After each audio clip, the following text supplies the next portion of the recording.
Hey everyone, welcome to Danny Talks About, your podcast within a podcast for people who like podcasts. You can have podcasts when there's no podcasts. I'm Danny, the only host of Danny Talks About, until we find another Danny who might be able to take over. And this is just my time where Caleb and I's schedule hasn't gotten together, so I dropped something in the middle of the Nobody Special feed so that you can still be quasi-entertained or maybe another person in the car that you're driving along ignoring most of what I say. But today I have a very fun thing that I wasn't sure I was going to talk about or not. And then it did really well on Netflix. I was scrolling through Netflix just in a kind of a strange clicking through type of manner, trying to pick out a good thing to find because I need background a noise. And at the top it said, you might enjoy this particular a kind of TV program, and it is a Korean show called Squid Game. And I was like, all right, I'll bite. Seems kind of interesting, and so I turned it on. Now, before we get started, because I am talking about Squid Game today, before we get started, Squid Game is a TV program or what's the phrase they used? Limited run, kind of a series on Netflix that is quickly on its way to becoming number one across the platform, which is a weird way to say it's very popular, but still not at the top. But okay. But just before we get started, a couple of things there. First, this is not a children's show, certainly not a Christian show, and that's a text, so sorry about that. It's not a Christian program. It is far from a Christian program. And just because I'm talking about it doesn't mean that I'm endorsing all the content in it. It is bloody. There's a few killings that do occur and a little bit of sexual content. And I don't remember if there's a lot of language. I think so. I blocked that out most of the time anyway. Actually, I have a funny story that growing up, I enjoyed the Goonies. That was a movie that I taped off of TV in the 90s.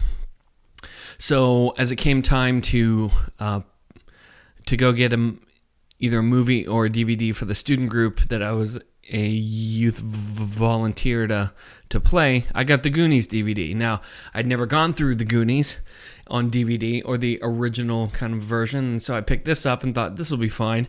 That movie is way different. I found out that it was because during that time Goonies made it as PG because they didn't have PG-13. Do it again, it would definitely be PG-13 again because, wow, Chunk swears a lot.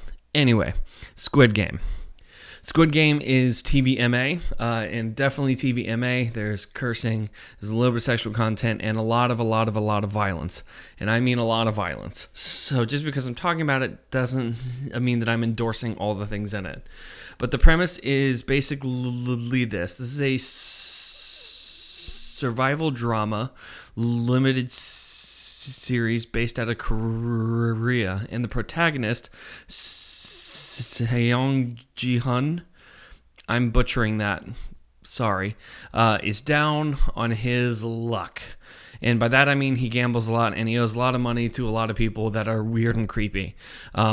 So to any person that's down and has gambling debts and all these things, he does the most reasonable thing that he can think of. He steals his grandma's credit card to bet on horses. And to his credit, he gets a little bit of money in that and does pretty good that day. But through kind of a series of happenstance, instead of being able to spend the money to buy his daughter birthday presents, he gets mugged and then beat up by his bookies that they're prepared to be paid at any given point. So to kick a dying horse, he also finds out that his daughter and the mom and the mom's new husband are moving to America, and there isn't anything that this guy's able to do to stop it because he hasn't been able to prove that he can be a good father. And so he has to prove that he's able to support her as her father, but this is hard to do when you have no money.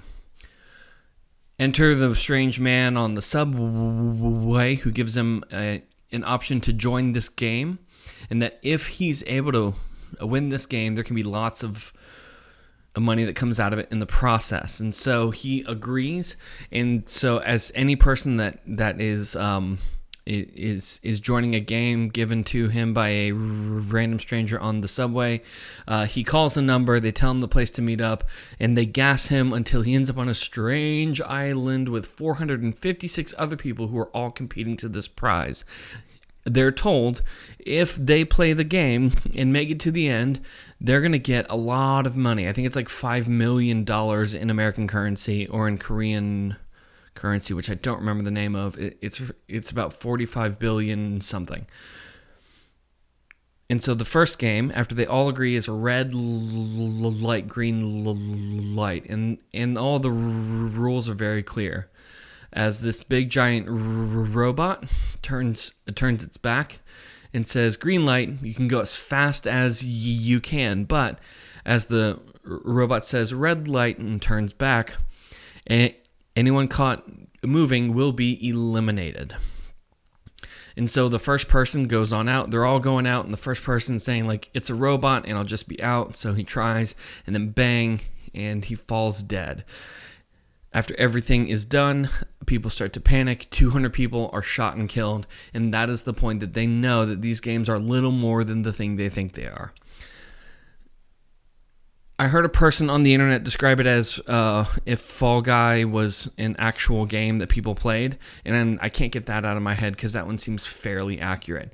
That as they start off, there's a good amount of people, 456, and they're trying to get it down to one person that gets the whole amount of money. And so throughout this thing, there's a bunch of twists and turns, a lot of drama that happens. Do they keep going through the games? Do they do this? They make friends, they make enemies, they make allies. They trust them, they don't trust them. And everything gets really, really confusing and convoluted along the way. But the bigger point in this is that they figure out what's important to them. And these are the kind of stories that I actually kind of enjoy in a strange manner. That they tug on this idea of things we would never do until the circumstances are in the place that I'm interested in doing them. It's an ethics problem. Do I do the thing to go ahead because it benefits me, or do I stop and care about other people? Do I keep going through these games even though a lot of people are going to die because I could be the winner? Or do I stop and understand that even though I don't get any of the prize money, other people aren't going to die because of it? And so these games, the Squid Game, which is actually a Korean childhood game, not childish, I apologize. It's also childish, whatever, not important. It's this ethical quandary of, what do I do? Do I do things to benefit me, or do I do things to benefit people as a whole? And if people get 456 people who are all in debt, down, don't have anything to do, it's going to get a bit messy.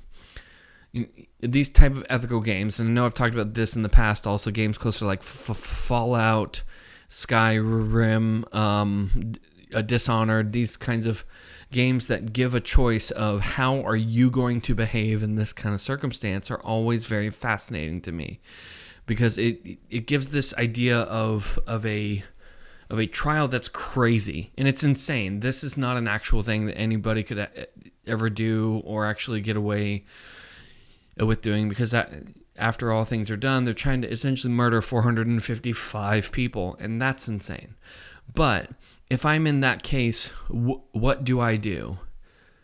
You know, as people are pressed up against the notion of they're either going to live or they're going to die, it changes the way they handle things. And it demonstrates the madness that comes out of greed and the ethical struggle of trying to do the correct thing in a very terrible, terrible kind of circumstance. Now, for many of us, we're not going to face anything close to this ever. Thank God. Because a lot of these games are ruthless and hard. And, well, they're not hard. They're kids' games. But there's something about a kids' game that has a detrimental effect that's kind of terrifying. But that doesn't mean that none of us are going to experience any difficulties or any trials that come up. In fact, James chapter 1 verses 2 through 4, as James is talking, he comes out straight ahead and says, count it all joy, my brothers, when you meet trials of various kinds, because you know that the testing of your faith produces steadfastness. And let steadfastness have its full effect, that you may be complete, lacking in nothing. As James is talking, he's actually talking about kind of this idea that it's not that trials produce our faith, but they do demonstrate it. And that as trials come up, it's an opportunity to demonstrate what I actually believe. James tells them straight out the gate, count it joy, which is a really difficult thing to do during the midst of a really terrible kind of a circumstance, to say, I'm counting this as joy. I'm putting this in the joy column. If I had a joy column and a poop column, this goes in the joy column. And that's counterintuitive to most of us. Most of us, during difficult times, we don't count it as joy and try and complain through it and get really dejected and all kinds of things. James is saying, though, don't do this. Instead, view this as an opportunity to demonstrate the glory and grace of God to people that are going through a really difficult kind of a circumstance. Because we know the testing of our faith produces steadfastness. Anybody can have good faith through easy times. But it's until I go through the difficult times that I'm able to understand where my faith actually is. To me, I've kind of talked about this in a few different manners as the default kind of decision. In any case, if there's a decision between A or B, and being a neutral isn't an option, you have to pick the default decision. And so if I start off, if kind of my default stance is to start off in A, then to choose to do B, I have to move over to it. But if I'm going to choose A, all I have to do is be passive and stand still. This is the default choice, is if I do nothing and make no choice, what is my choice going to be made automatic? In this idea of a default kind of decision is actually closer to a worldview, that the way I view the world in its entirety is going to be the default that I interpret things through. To us as Christians, this idea of what is our default then is tied to who do I think God is, and what do I think Christ is doing in all of this. If I understand that God is king over all things, that he is a sovereign king who doesn't quit or back down, then it changes my default choice to be in that. If I know it's more important to care about others, then it's going to change the decisions I make in the process. If I know that God gave me grace and I can extend that to others, then I treat them in a manner that I'm wanting to be treated because Christ did that first. And in Squid Game, all it tends to do is to demonstrate the type of default decision that people make and choose to make as they're growing as people and as characters. As they come up against these terrible choices that they need to make, of in some cases choosing which people are going to die, you start to get a feel to who these characters are and why they're making these decisions. And for a lot of it, it's heartbreaking.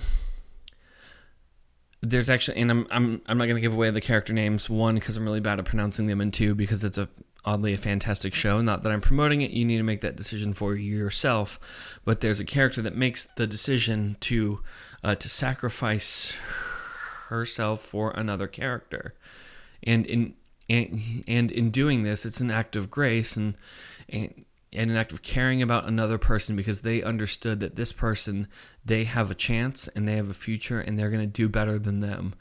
And although difficult, they died to themselves so that the other person could live. But then there are other characters that they only seek their own good, and although they prosper at first, they're bullies. They start fights, they end fights, they kill people, even not in a game, because they're trying to get ahead.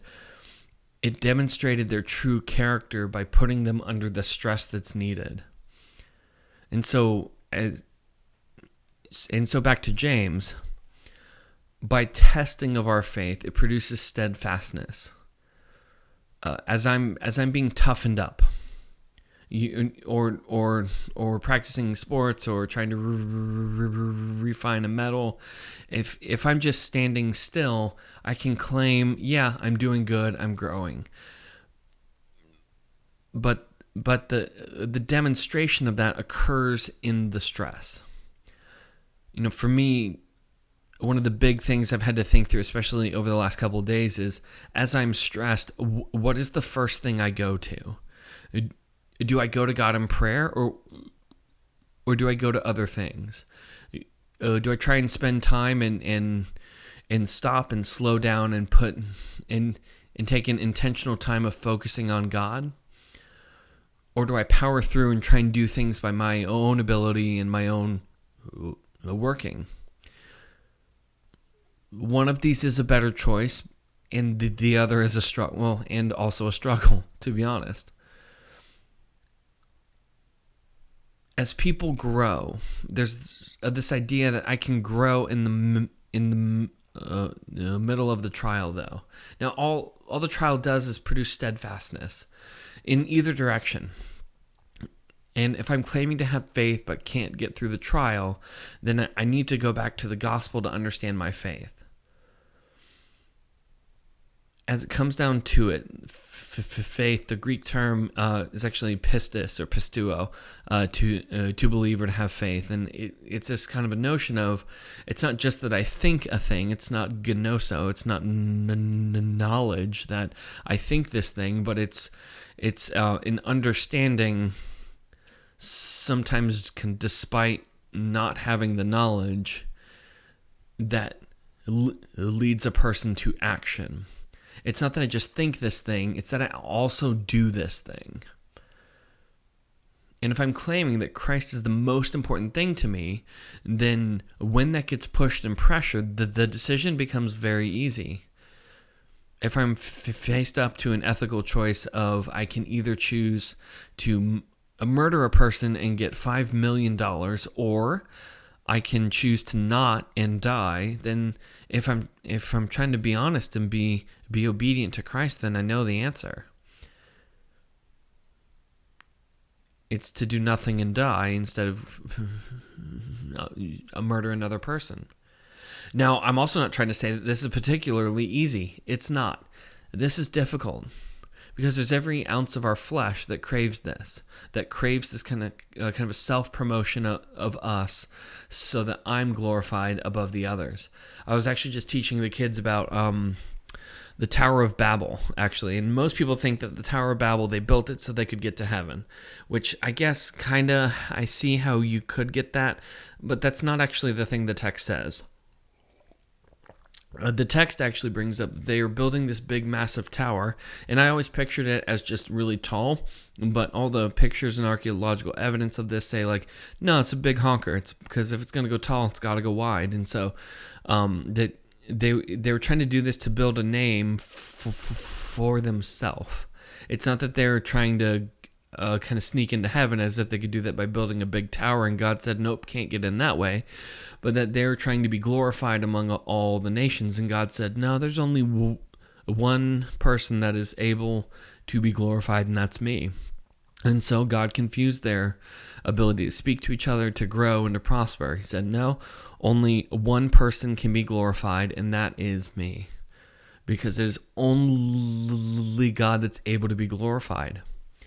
But our instinct is still to pursue that own kind of selfish and self-glorification that occurs. To the people in Squid Game, their instinct is to keep playing while watching over 400 people die and say, there's nothing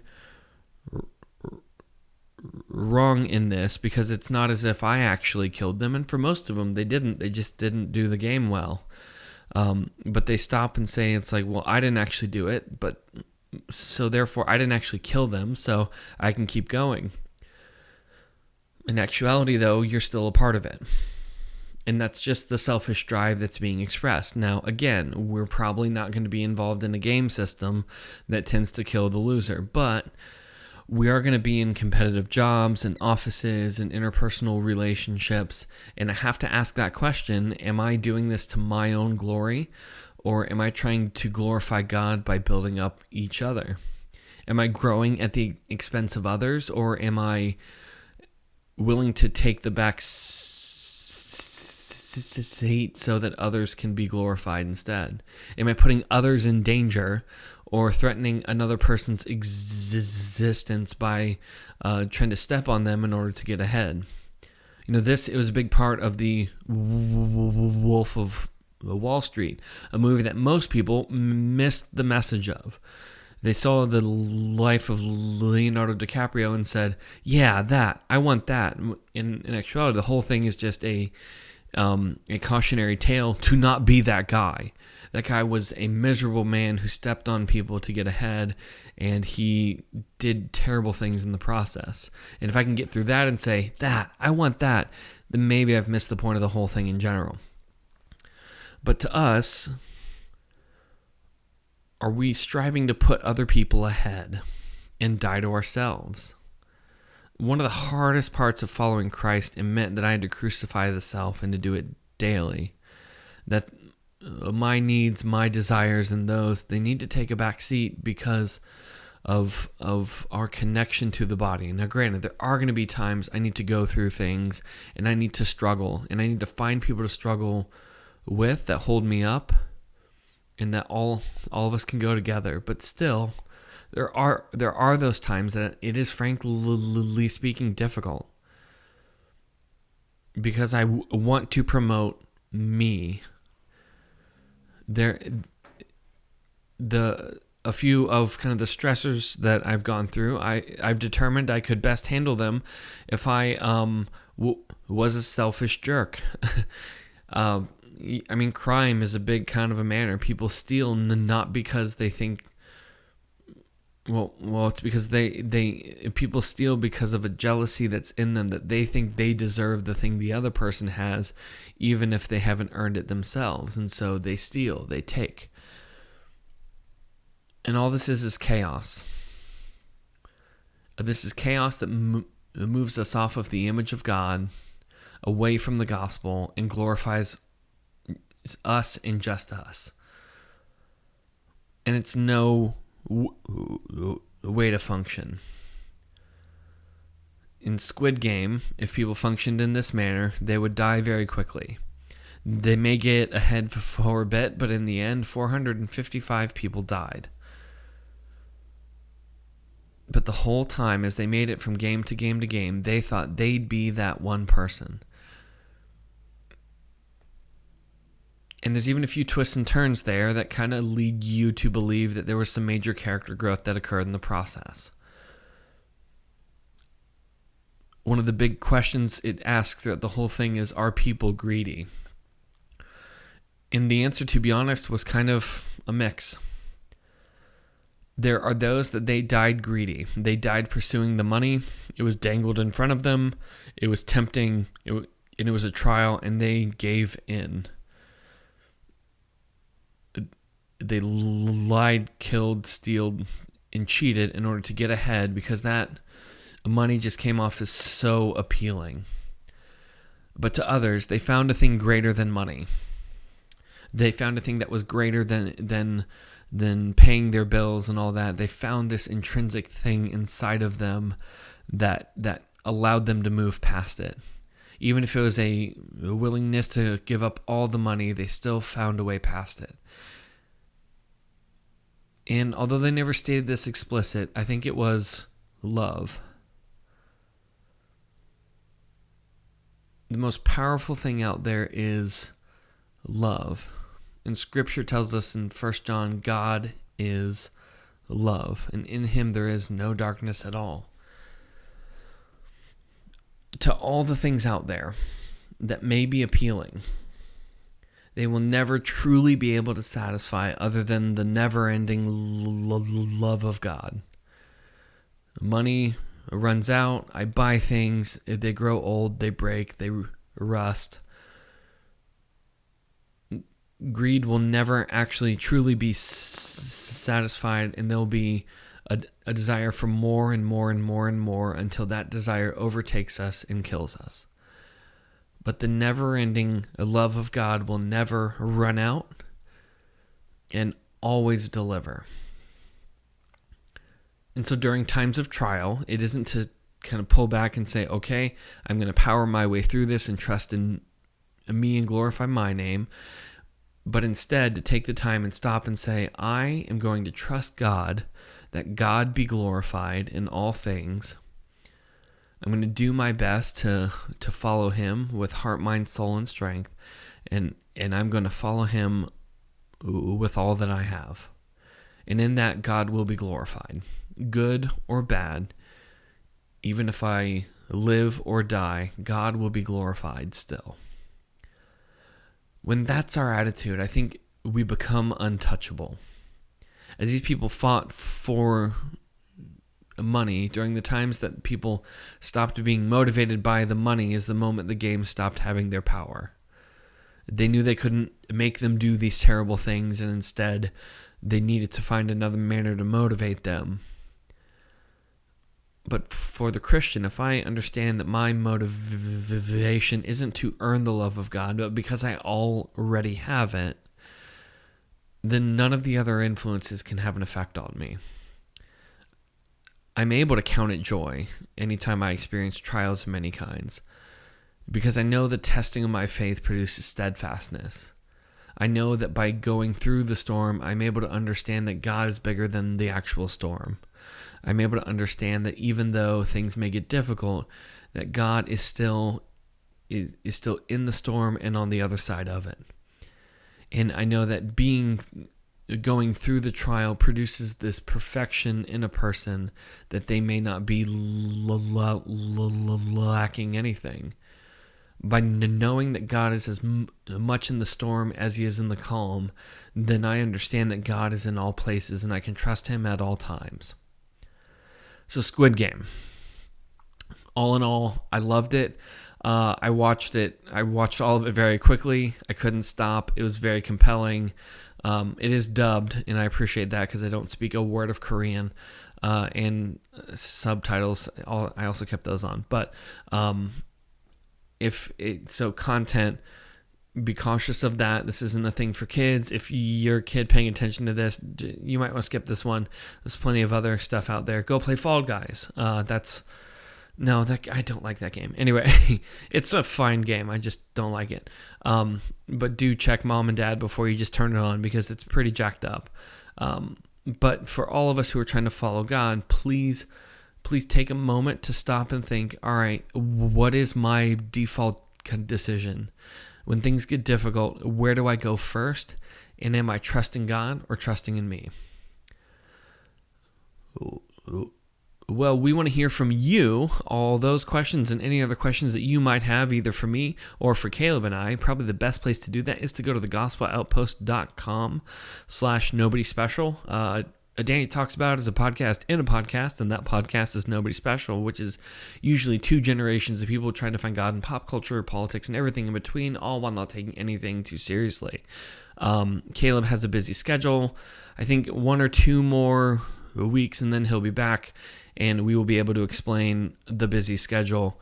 Some of you already know, but others, guess in the... No, don't do that. Don't guess in the comments. Just be patient.